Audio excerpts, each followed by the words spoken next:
We begin with over 1,000 fish, birds, and other wild animals killed illegally in the last year in Utah. Just a handful of conservation officers in our state are trusted with the job of stopping poachers and protecting our ecosystem. It's a tough job. ABC4's Jonathan May rode along on a bus. Oftentimes we'll get reports of things, we'll come check it out, and then we end up finding more than what was initially reported to us. One report sends us to Huntsville to check on dead turkeys.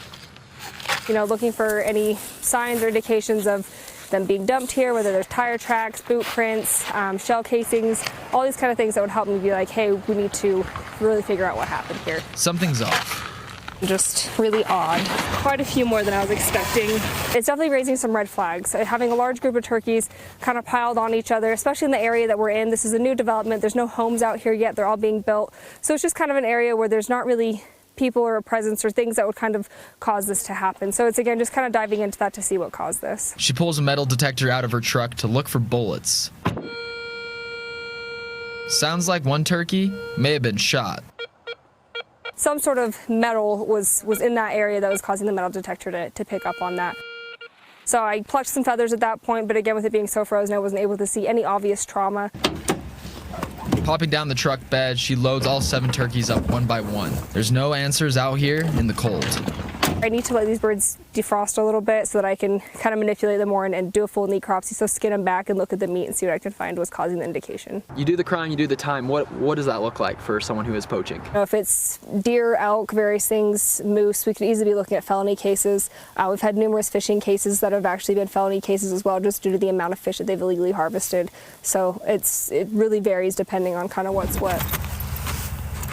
As far as a case like this, Most likely Class B.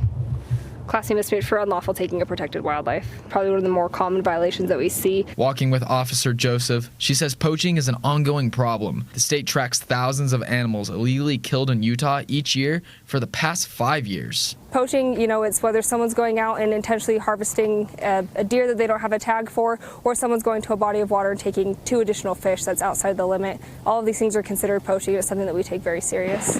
You can help catch poachers by calling this number. That's where the public comes in, reporting things to us, making us aware of situations. Joseph now heads back to base to see why 7 turkeys turned up dead, hoping to put together this mystery. How did they get here? What's caused these animals to die? Making sure it's not something biological. If it's something, where they hit by a vehicle, someone just picked them up and moved them here. In Huntsville, Jonathan May, ABC4 News.